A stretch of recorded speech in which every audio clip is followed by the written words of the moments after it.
Presidente. Bonjour, madame. Ça va? Ça va bien?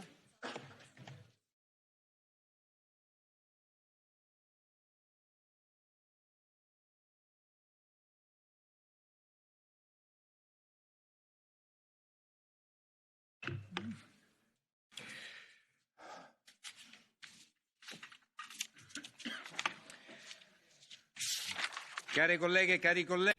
Ladies and gentlemen, the next item on our agenda is a joint debate concerning the conclusions of the Extraordinary European Council and the new MFF Own Resources and the Recovery Plan.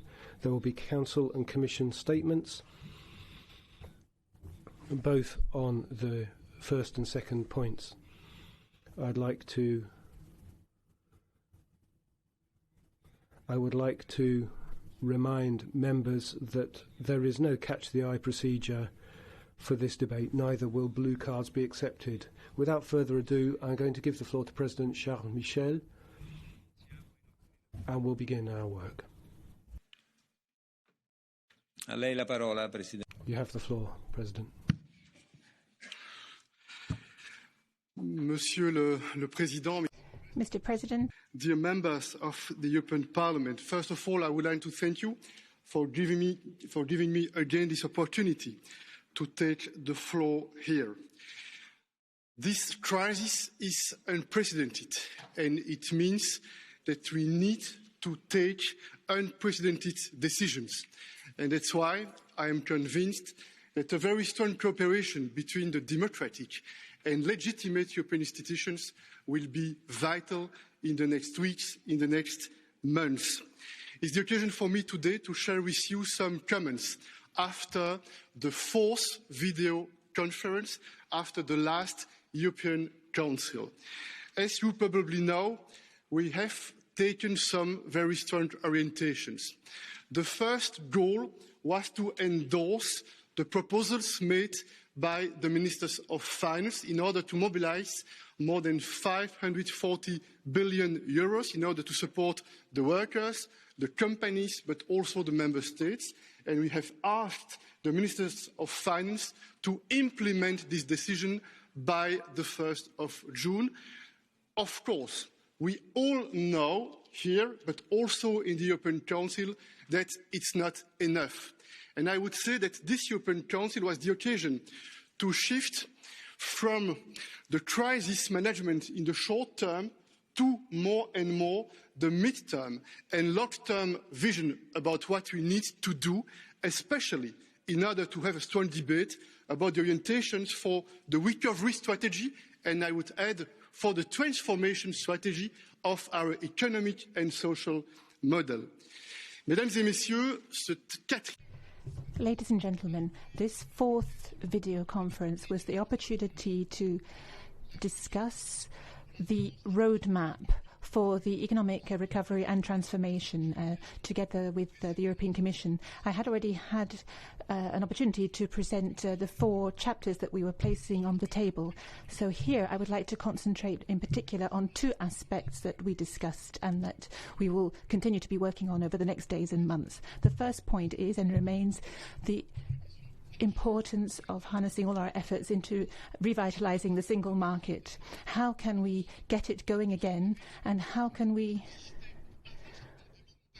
ensure that we don't forget the challenges that we were facing before the crisis, the digital agenda, the climate agenda. We mustn't forget the historic decisions that were taken by the European Council with the very strong support of the European Parliament, so that climate neutrality would be set as an important goal that would mobilise all our forces to transform our economy and society, and the same is true of the digital transition. So more than ever we need to move along that path. We consider that the digital agenda and the climate agenda must be part of the common project that we wish to implement. The single market is of course also a debate about the strategic autonomy of the EU. And we are increasingly sharing the view in the European Council that we have to learn the lessons of the past. We have to restore to Europe production capacity, certain in terms of critical products, we have to bring back Made in Europe. That is a crucial question, and the crisis showed how important this is. So we need to launch a strategy based on that reasoning. Another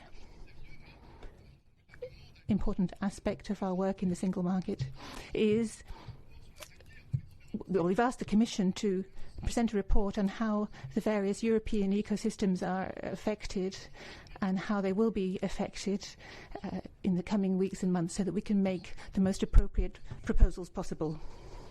Point is, of course, the financing and this essential importance to develop a very strong and ambitious strategy to mobilise more means based on two very strong tools.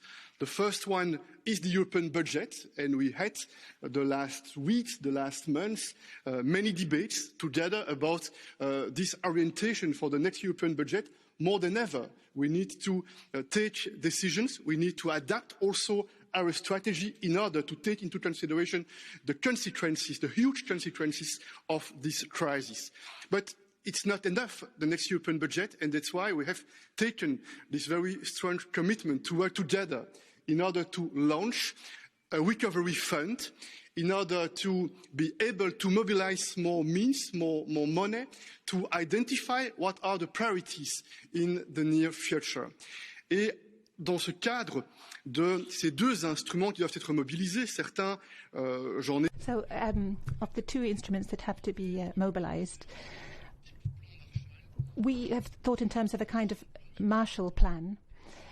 I think we need to work on what I would call a De Gasperi plan, to name it after one of the Italian founding fathers of the European community, so that we can work together on the ways and means of financing this transformation.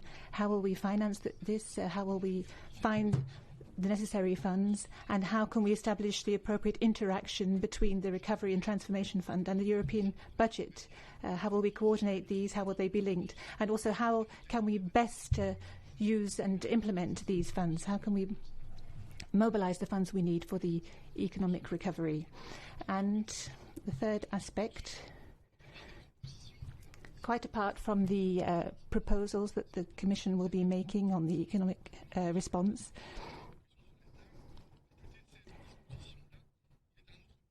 there is another point that I wish to highlight in this debate with you, and that is the importance of not losing sight of the main aim of the European project since its inception, since its foundation after the Second World War. The project was not just to achieve prosperity, but also to ensure that by working together, by cooperating in a spirit of solidarity and unity, we will be able to rise to any challenges that we might face. And so our work over the last few decades has been focused also on convergence, on reducing the disparities between our countries, reducing the differences between us. And in this crisis, we realise how important it is to convince all member states of the fact that this crisis should not be considered a pretext or an excuse to increase our differences,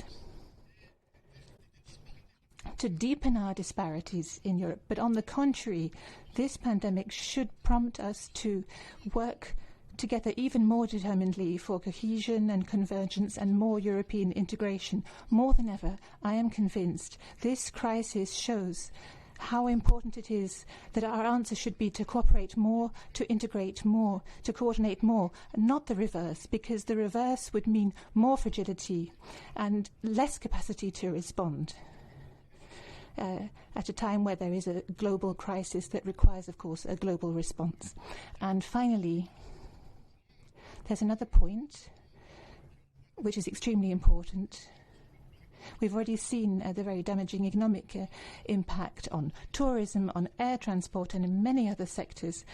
And in the next days and weeks, it will be necessary for us to work actively on the basis of the proposals that have been set out by the Commission, its recommendations. Of course, Member States have the right to take decisions on their frontiers and tourism, but it is very important that on the basis of the guidelines of the Commission, Member States should sit together around the same table, roll up their sleeves and try to be consistent in their response and show their ability to rise to this challenge. And so I would call for the reopening of European borders as soon as this is possible, taking, of course, all the necessary precautions that have to be taken, but the freedom of movement of people is an extremely important issue. So we should be able to gradually open up. This is important economically and socially, and so I hope that we will be able to make progress so that all the Member States will be around the same table to take coordinated, consistent and synchronized decisions that will show our European resilience. Ladies and gentlemen, finally, this is not directly linked to the debates in the latest European Council, but as I'm speaking before you, I would like to take this opportunity to say to you that European law has primacy, and that is a very important point to bear in mind when we are trying to move forward in the European project and reinforce European cooperation. The role of the European Court of Justice is central to ensuring uniform interpretation of European law. 70 years ago, Robert Schuman made his statement that still constitutes a cornerstone of our European project. The Schuman Declaration that set out what were quite innovative values at the time. Just a few years after Member States had been at war with one another, had been suspicious of one another. I'm not saying whether the crisis that we face is the same as the kind of conflict that we went through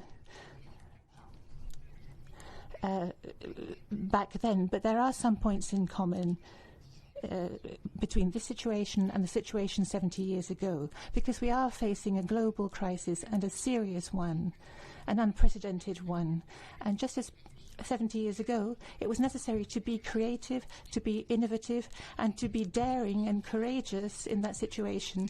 It was necessary to tear off our blinkers that had been causing division and dragging us down. Now, even more, this political generation today, the question is, will we have the capacity to be creative and innovative, so that we can draw from this crisis, from the suffering and the sadness that so many families are plunged in today? Will we be able to draw the necessary energy and the resources and the motivation to make this European project what is one of the most beautiful political ideas of history?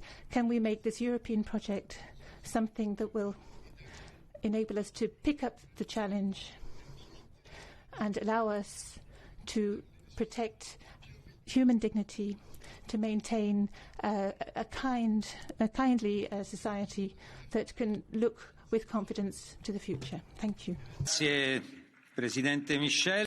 Thank you, President Michel. And now I shall give the floor to the President of the Commission, Mrs. von der Leyen.